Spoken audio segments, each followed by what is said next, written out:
बहनों की लालची भाभी। करिश्मा, रेशमा और मनीषा 3 बहनें हैं। उनका एक भाई भी है, मयंक। मयंक अपनी बहनों को बहुत प्यार करता है, लेकिन मयंक की पत्नी सविता इस मामले में मयंक से बिल्कुल ही अलग है।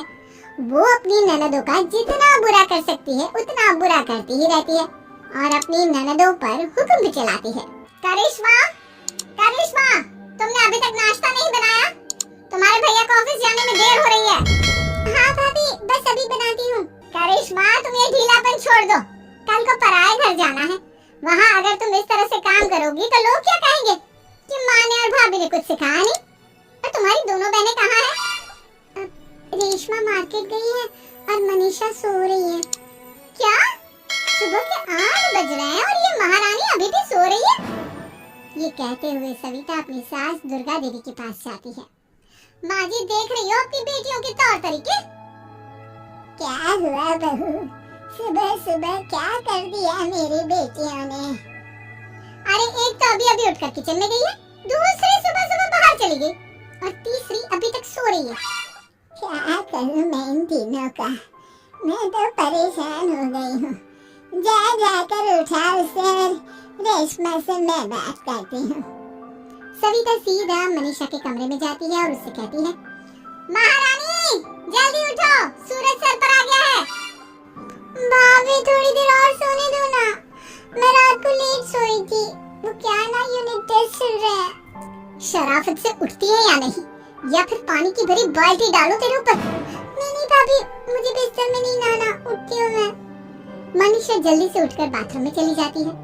सभी आराम से बैठकर नाश्ता कर रहे होते कि तभी रेशमा बाजार से हाथ में सामान लिए आ जाती है। रेशमा को देखते ही सविता उस पर बरस पड़ती है। लो, आ गई महारानी। ऐसा भी क्या सामान लाना था जो सुबह आंख मलते ही बाजार की तरफ रवाना हो गई? भाभी, कल आप ही तो चीख रही थी कि घर का सारा सामान मुझे ही लाना पड़ता है, घर में किसी को भी किसी काम से कोई लेना देना नहीं है। अब मैं बाजार जाकर सामान ले आई तो आपको इस बात से भी तकलीफ हो रही है?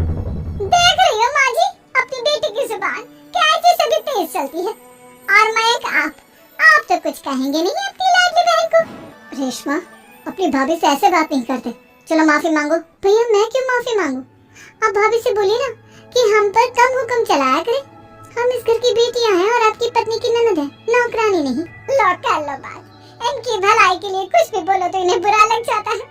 इस घर में यही इज्जत है मेरी। देख लो माँ जी, आपकी बेटी किस लहजे में मुझसे बात कर रही है। सविता वहाँ से चली जाती है। मयंक को बहुत गुस्सा आता है, वो भी वहाँ से चला जाता है। फिर करिश्मा रेशमा को समझाती है, रेशमा, तुम्हें भाभी से माफी मांग लेनी चाहिए थी ना।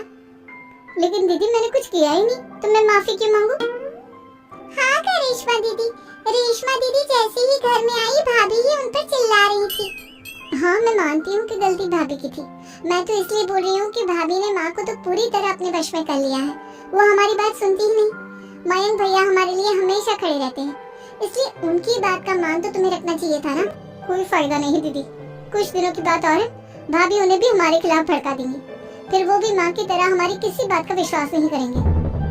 इसी तरह सविता अपनी तीनों ननदों को किसी न किसी बात पर परेशान करती रहती थी। एक दिन मयंक अपनी तीनों बहनों के लिए गिफ्ट लाया। करिश्मा, ये तुम्हारे लिए हार का सेट। रेशमा, तुम्हारे लिए सुंदर सी ड्रेस। और मनीषा, तुम्हें किताबें पसंद है ना, तुम्हारे लिए किताबें लाया हूँ। थैंक यू भैया, थैंक यू भैया, थैंक यू भैया। करिश्मा, तुम्हारा नेकलेस कितना सुंदर है, ये भैया कहाँ से ले आए होंगे?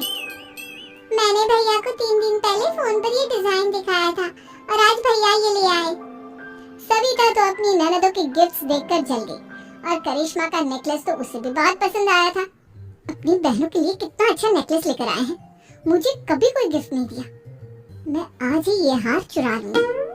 रात में सविता करिश्मा का हार चुरा लेती है और इसी तरह उसे अपनी ननदों की जो भी चीज अच्छी लगती वो उसे मांगती नहीं, बल्कि रात के अंधेरे में चुरा लेती। इसी तरह दिन बीतते गए और सविता ने मयंक के दिल में भी उसकी बहनों के लिए नफरत पैदा कर दी। एक दिन मयंक ने करिश्मा और रेशमा के लिए रिश्ता देखा और ये बात उसने घर में सबको बताई। माँ, करिश्मा और रेशमा के लिए बहुत अच्छा रिश्ता आया है, वो लोग कल इन्हें देखने आ रहे हैं। आप और सविता मिलकर सारी तैयारी कर लेना। ये सुनकर करिश्मा और रेशमा खुश हो जाती हैं, लेकिन सविता सोचती है, अगर इन दोनों बहनों की शादी हो गई तो घर और बाहर का काम कौन करेगा? मनीषा तो एक नंबर की कामचोर है, उससे तो किसी बात की उम्मीद लगाना ही बेकार है। मुझे इस शादी को रोकना होगा।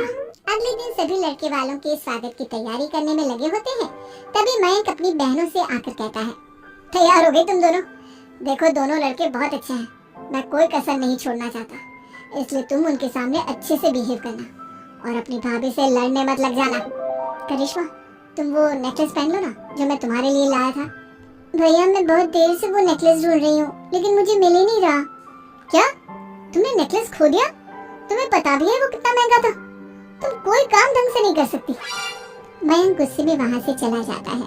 थोड़ी देर बाद लड़के वाले भी आ जाते हैं। वो दोनों बहनों को पसंद कर लेते हैं और रिश्ता पक्का हो जाता है। लेकिन सविता के दिमाग में तो कुछ और ही खिचड़ी पक रही थी। वो पंडित जी के पास करिश्मा की कुंडली लेकर जाती है और उन्हें पैसे देकर करिश्मा की कुंडली बदलवा देती है। जब लड़के वालों के पास करिश्मा की कुंडली जाती है तो वो दुर्गा को फोन करते हैं। बहन जी, हमने करिश्मा की कुंडली अपने पंडित जी को दिखाई थी। आपकी बेटी की कुंडली नहीं बल्कि दोषों का पिटारा है। देखिए, मैं और मेरे पति इन सब बातों में बहुत विश्वास करते हैं, इसलिए हम आपकी बेटी से अपने बेटे की शादी नहीं करा सकते। इस तरह करिश्मा का रिश्ता टूट जाता है और सभी घर वालों को बहुत दुख होता है। अब कविता सोचती है, चलो करिश्मा का तो रिश्ता टूट गया, अब रेशमा का भी रिश्ता तोड़ना है। क्या करूं? अब सविता आवाज बदलकर किसी अननोन नंबर से रेशमा के होने वाले ससुराल में फोन करती है। हेलो, मैं कौन हूँ कौन नहीं ये आपके लिए जानना जरूरी नहीं, बस इतना सुन लो कि रेशमा का 2 साल से किसी के साथ अफेयर चल रहा है। बस रेशमा का रिश्ता तोड़वाने के लिए सविता का इतना कहना काफी था। अब रेशमा का भी रिश्ता टूट गया। मयंक और दुर्गा देवी ने रेशमा को खूब खरी खोटी सुनाई और उससे बार बार उस लड़के के बारे में पूछने लगे। आप दोनों मुझे क्यों परेशान कर रहे हो? अरे कोई लड़का होगा मेरी लाइफ में तो मैं बताऊंगी ना, जब कोई है ही नहीं तो कहाँ से लाऊं मैं कोई लड़का? तो तेरे होने वाले ससुराल वालों को फोन किसने किया था? माँ मैं नहीं जानती किसने फोन किया था, मैं सच कह रही हूँ। मैं तो पहले ही कह रही थी इसकी लगाम खींच कर रखो, लेकिन मेरी सुनता ही कौन है? आप चुप रहिए भाभी, ये सब आपका ही किया धरा है। अब तीनों बहनों को विश्वास हो जाता है कि ये सब उनकी भाभी ही कर रही है। तीनों बहनें अपनी भाभी को सबक सिखाने के लिए एक वकील कर लेती है और घर में हिस्सा मांग। देखो भैया, माँ बाप की जायदाद में जितना बेटों का हक होता है उतना ही बेटियों का, इसलिए इस घर के 4 हिस्से होंगे और हमें अपना हिस्सा चाहिए। मैंने तुम्हारे लिए क्या क्या नहीं किया और तुम इस घर में हिस्सा मांग रही हो?